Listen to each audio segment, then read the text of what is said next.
Hello students, मैं Ajayta lecturer mechanical engineering government polytechnic college Ajmer से आप सभी का स्वागत करती हूँ। MEMA सब्जेक्ट कोड 208 में आज हम chapter number 7 gas power cycle के पार्ट 2 पढ़ेंगे। आज हम जूल और ब्रेटन साइकिल के बारे में डिस्कस करेंगे। ये एक गैस पावर साइकिल है जिसमें हमने ये माना है कि जो वर्किंग फ्लूइड है वह गैस है।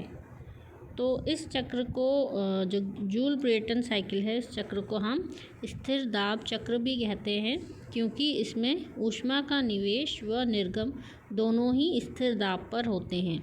इसे जो है जॉर्ज ब्रेटन ने सन 1850 के लगभग इस चक्र का उपयोग गैस इंजन के लिए किया था।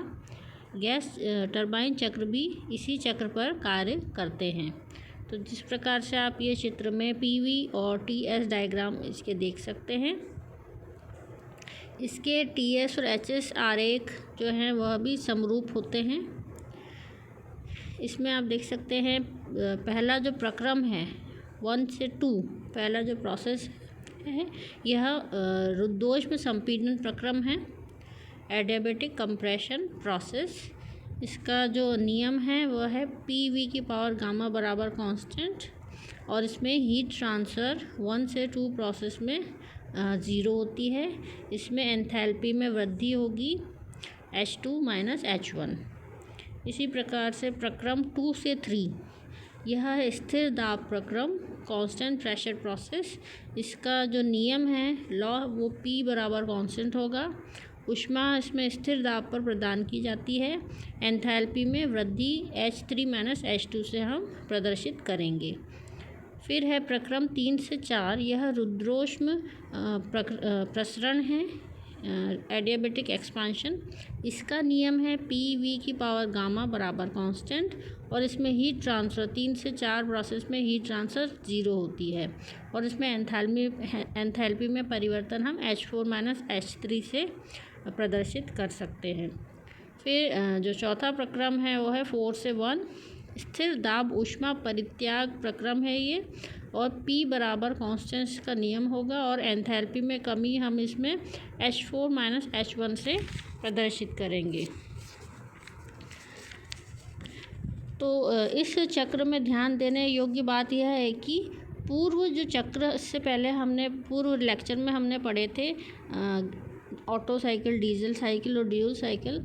तो उन चक्रों की तरह चारों प्रक्रम एक ही सिलेंडर में इसमें नहीं होते हैं, जबकि इसमें अलग अलग स्थानों पे ये चारों प्रोसेस होते हैं। जैसे कि संपीड़न कार्य संपीड़ित्र में होता है, ऊष्मा प्रदान का कार्य अलग ऊष्मा विनिमयत्र या हीट एक्सचेंजर से बोलते हैं उसमें होता है, या फिर दहन कक्ष में होता है। प्रसरण अलग सिलेंडर में होता है, तथा ऊष्मा का परित्याग अलग ऊष्मा विनिमयित या फिर हीट एक्सचेंजर में होता है। इस प्रकार से इस चक्र का उपयोग गैस टरबाइन में आसानी से किया जा सकता है। अब चक्र का ऊष्मागतिक विश्लेषण पूर्व जो हमने वर्णित चक्र करे थे उसी की तरह किया जा सकता है। जो हम ऊष्मागतिकी विश्लेषण इसमें कर सकते हैं, इसकी जो थर्मल एफिशिएंसी उसका सूत्र हम स्थापित कर सकते हैं। तो इसके लिए सबसे पहले हम यहाँ पे कंप्रेशन रेशियो जो है उसको हमने, वॉल्यूम जो रेशियो है उसको हम लिख सकते हैं स्मॉल r से। इसका मान होगा V1/V2। ये हमने वॉल्यूम रेशियो जिसे कंप्रेशन रेशियो भी कहते हैं। फिर है प्रक्रम 1 से 2, अगर हम देखें तो ये कंप्रेशन है, एडियाबैटिक कंप्रेशन। तो ये P और V का रिलेशन हम इस प्रकार से लिख सकते हैं। तो P2 बराबर P1, R कंप्रेशन रेशियो है जो वॉल्यूम रेशियो, और उसकी पावर गामा लिख सकते हैं।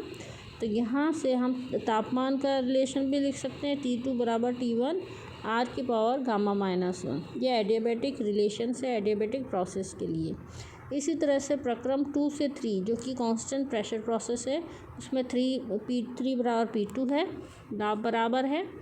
तो हम लिख सकते हैं तापमान और आयतन का रिलेशन इस प्रकार से होगा। तो यहाँ पे हम T2 का मान यहाँ पे रखेंगे, ये वाला फॉर्मूला यहाँ पे रख देंगे। T2 का मान T1 के फॉर्म में, तो हम लिख सकते हैं T3 बराबर V3 अपॉन V2 की मल्टीप्लाई बाय T1 R की पावर गामा माइनस 1। इसी प्रकार से प्रोसेस 3 से 4 है, वो एडियाबेटिक एक्सपांशन है, तो इसमें हम T4 का मान टेम्परेचर और वॉल्यूम का ये रिलेशन लिख सकते हैं और दाब का रिलेशन ये लिख सकते हैं। क्योंकि P2 बाय P1 को हम P2 P3 के बराबर है, तो P3 बाय P4 भी लिख सकते हैं। P2 बराबर P3 है, P1 बराबर P4 है। और P2 बाय P1 इसका अनुपात हम इस प्रकार से लिख सकते हैं एडियाबेटिक प्रोसेस के लिए। तो यहाँ पे हम P3 बाय P4 को V4 बाय V3 की पावर गामा भी लिख सकते हैं। तो यहाँ से हमारे पास कंप्रेशन रेशियो आया है V1 अपॉन V2 बराबर होगा V4 बाय V3 बराबर R होगा। अब हम T4 का मान लिख सकते हैं, T4 बराबर T3 1 upon R gamma minus 1। तो अगर यहाँ पे हमने T3 का मान यहाँ पे रखा है, तो हम T4 इस प्रकार से लिख सकते हैं V3 by V2 multiply by T1 R की power gamma minus 1 multiply by 1 upon R की पावर गामा माइनस 1। तो यहाँ पे इसको सॉल्व करने पे ये कैंसिल आउट हो जाएगा, बचेगा T1। तो हम लिख सकते हैं V3 बाय V2 बराबर T4 बाय T1। अब हम प्रोसेस लेंगे 4 से 1।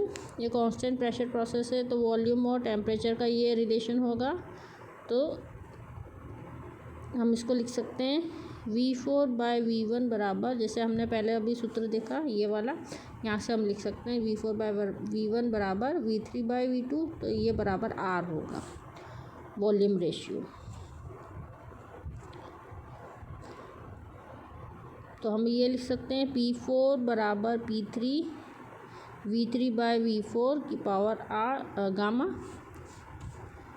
दाब और आयतन का ये रिलेशन है एडियाबेटिक प्रोसेस के लिए, तो हम ये लिख सकते हैं P4 बराबर होगा P3 अपॉन R की पावर गामा। अब ये सभी हमने सूत्र स्थापित कर लिए। अब हम निकालेंगे दक्षता का सूत्र, हम ज्ञात करेंगे। तो हम जानते हैं कि कितना टोटल वर्क डन हुआ है, वो लिख सकते हैं हम heat supplied minus heat rejected. तो यहाँ पे हम हीट सप्लाइड कौन से प्रोसेस में हो रही है, कांस्टेंट प्रेशर प्रोसेस में, और हीट रिजेक्टेड भी कांस्टेंट प्रेशर प्रोसेस में हो रही है। तो हम एंथैल्पी के फॉर्म में इसको लिखें तो ये आएगा H3 minus H1 minus H4 minus H1। तो वायु मानक दक्षता इस साइकिल की हम लिख सकते हैं। वायु मानक दक्षता क्या होती है, अगर हम इस जो साइकिल गैस पावर साइकिल अभी जो हम पढ़ रहे हैं जूल साइकिल, अगर मान लें उसमें वर्किंग फ्लूइड एयर है, जो कि एक आदर्श तरल की तरह व्यवहार करती है, और यह सारे परफेक्ट गैस इक्वेशन को पूरी तरह फॉलो करती है, सभी लॉज को, तो जो दक्षता हम ज्ञात करते हैं वह वायु मानक दक्षता होगी। और ये किसी भी गैस पावर साइकिल की अधिकतम दक्षता होती है। और इस दक्षता वायु मानक दक्षता से हम कंपेयर करते हैं जो एक्चुअल साइकिल होती है प्रैक्टिकली जो भी उस सिस्टम की एफिशिएंसी होती है, उसको कंपेयर करने के लिए हम ये वायु मानक दक्षता यहाँ पे ज्ञात कर रहे हैं। तो यहाँ दक्षता होगा हम जानते हैं work done upon heat supplied. तो वर्क डन हमने ये एंथैल्पी के रूप में लिखा और टेम्परेचर के रूप में रखा। तो टेम्परेचर के रूप में यहाँ पे हम लिखेंगे और अपॉन हीट सप्लाइड लिख सकते हैं। अब हमारे पास MCP जो है कॉमन लेके कैंसिल आउट कर देंगे, बचेगा केवल 1 minus T4 minus T1 upon T3 minus T2। अब ये सभी जो मान हैं ये T4 T3 और T2 उन सभी के मान हम T1 के फॉर्म में इसमें रखेंगे फॉर्मूले में। तो सभी मान रखने पर जो है इस तरह से सूत्र आएगा और यहाँ पे T1 जो है वो कैंसिल आउट होगा, बचेगा केवल 1 माइनस 1 अपॉन R की पावर गामा माइनस 1। तो ये ऑटो साइकिल के बराबर ही इसका सूत्र निकला है वायु मानक दक्षता का। अब अगर हम तापमान के रूप में लिखना चाहें दक्षता को, तो हम इस प्रकार से P, V और T इनके रिलेशंस को रखकर यहाँ पे हम ज्ञात करेंगे समीकरण। तो टेम्परेचर के फॉर्म में आएगा, एफिशिएंसी का फॉर्मूला जूल साइकिल का 1 माइनस T1 अपॉन T2 और 1 माइनस T4/T3 टेम्परेचर के फॉर्म में। तो इस प्रकार से वायुमानक दक्षता का फॉर्मूला हमने ज्ञात करा। अब एक न्यूमेरिकल हम देखते हैं जूल साइकिल के लिए। इस न्यूमेरिकल में ये कहा गया है कि एक बंद चक्र गैस टरबाइन है जो कि जूल चक्र पर कार्य करता है। इसमें वायु 27 डिग्री सेंटीग्रेड व 1 बार दाब पर प्रवेश करती है। तो हमें T1 और P1 क्वेश्चन में दिया हुआ है। दाब अनुपात 4 के अनुसार संपीड़न होता है, मतलब दाब अनुपात 4 है। चक्र का अधिकतम तापमान 600 डिग्री सेंटीग्रेड है, मतलब अधिकतम तापमान जो है T3 आपको गिवन है 600 डिग्री सेंटीग्रेड। यदि संपीड़ित व टरबाइन की रुद्धोष्मीय दक्षताएं क्रमशः 0.83 और 0.85 हो तो चक्र की दक्षता ज्ञात कीजिए। तो इस क्वेश्चन को हम यहाँ पे एक TS डायग्राम बनाया गया है जिसमें सारे प्रोसेस साइकिल दिखाई गई है। 1 से 2 कंप्रेशन है, ये कांस्टेंट प्रेशर हीट एडिशन, फिर एक्सपांशन और कांस्टेंट प्रेशर हीट रिजेक्शन यहाँ पर दर्शाए गए हैं। अब यहाँ पे आप चित्र में देख सकते हैं कि इसमें जो कंप्रेशन और एक्सपांशन है दोनों रुद्धोष्म नहीं है, इसलिए पहले हम इसको जो है रुद्धोष्म मान के इन प्रोसेस को पहले दक्षता ज्ञात करेंगे। हम लिख सकते हैं, पहले हम ये टेम्परेचर को केल्विन में कन्वर्ट कर दिया हमने, सेंटीग्रेड से केल्विन में। तो T1 का मान आया 300 केल्विन। उससे पहले हम T2 डैश निकालेंगे। तो यहाँ पे ये एडियाबैटिक प्रोसेस का फॉर्मूला यहाँ पे लगाया, तो T2 डैश हम पहले ज्ञात करेंगे। अब हमें कंप्रेशन के लिए एफिशिएंसी दे रखी है 0.83, तो हम इस प्रकार से लिख सकते हैं दक्षता क्या होगी T2 dash minus T1/T2 minus T1। तो यहाँ से इस सूत्र से हम T2 का मान ज्ञात कर सकते हैं इस प्रकार से। इसी प्रकार से हम T3 का मान हमें क्वेश्चन में गिवन है, तो T4 का भी याद कर सकते हैं।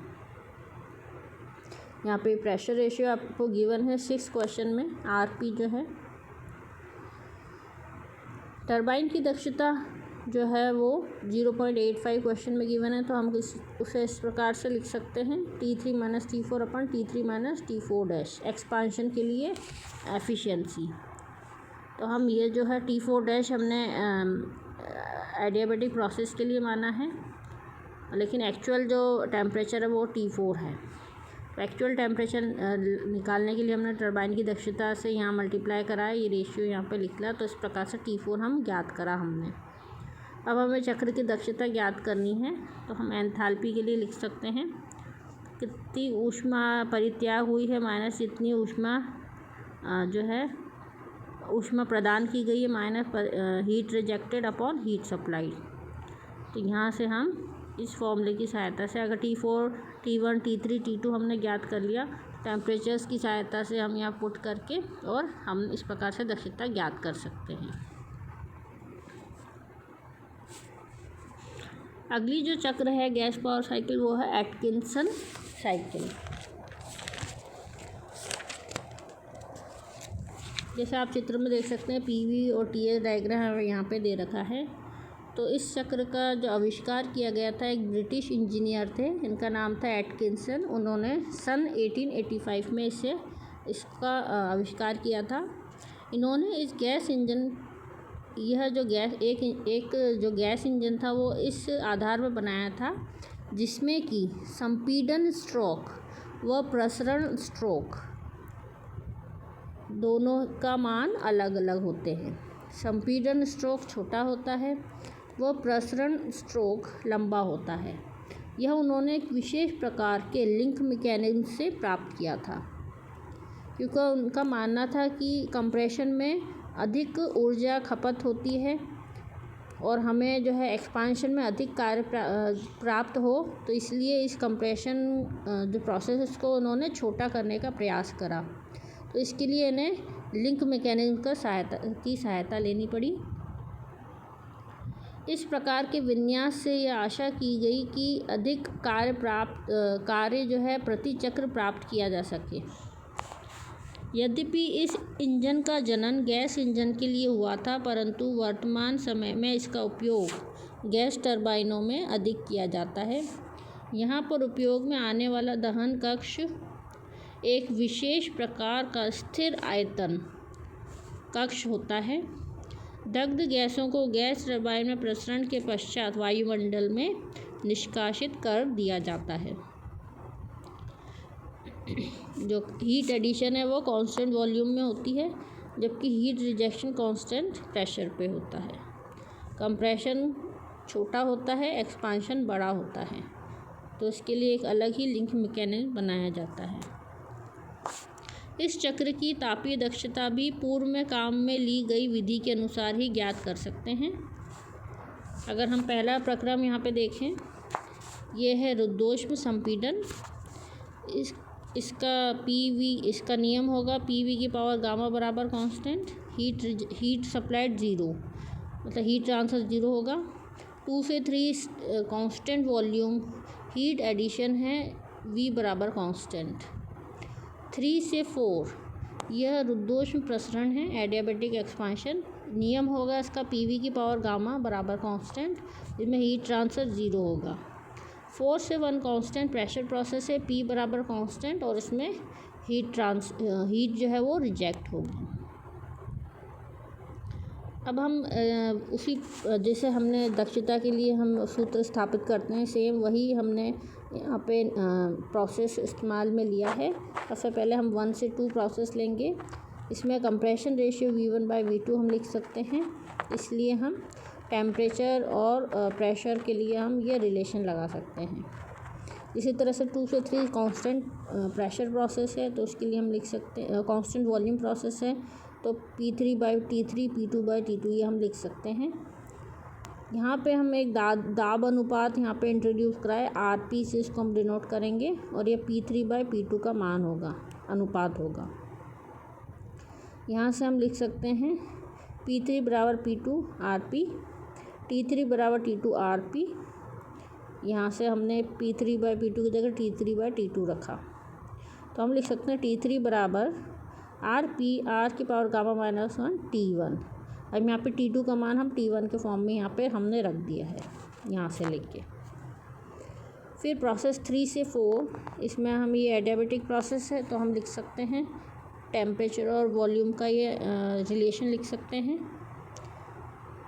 माना कि प्रसरण अनुपात, अब यहाँ पे एक एक्सपांशन रेशियो हमने कैपिटल R से डिनोट करा है V4/V3, तो इस तरह से यहाँ पे लिख सकते हैं T4 बराबर T3 1/R गामा -1।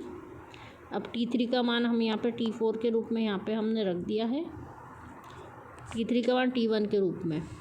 तो वायुमानक दक्षता में अगर हम ये सारे मान रखें टेम्परेचर के फॉर्म में, तो लिख सकते हैं इस प्रकार से, heat supplied minus heat rejected, ये होगा work output upon heat supplied. तो यहाँ से हम ये इस प्रकार से लिख सकते हैं, क्योंकि ये 4 से 1 ये कांस्टेंट प्रेशर प्रोसेस है, तो यहाँ पे हमने CP लिखेंगे, और 2 से 3 कांस्टेंट वॉल्यूम प्रोसेस है, इसलिए CV यहाँ पे लिखेंगे हम। तो हम इसको अगर लिखें तो ये CP/CV का मान क्या होता है, गामा होता है, स्पेसिफिक हीट का रेशियो गामा, यहाँ पे हमने गामा रख दिया। अब विभिन्न तापमानों का मान इसमें रखने पे और RP का मान ये P2/P1 R की पावर गामा रखने पे, R की पावर ये रखने पे, सब मान रखने पे हमारे पास आएगा प्रेशर रेशियो का मान बराबर capital R upon compression ratio की पावर गामा। तो दक्षता के लिए फॉर्मूला हमारे पास ये आएगा। इसको और फर्दर सॉल्व करेंगे, ये हमारे पास जितने भी रेशियोज़ हैं, compression ratio, expansion ratio, adiabatic index, इनके फॉर्म में हमारे पास दक्षता ये आ जाएगी।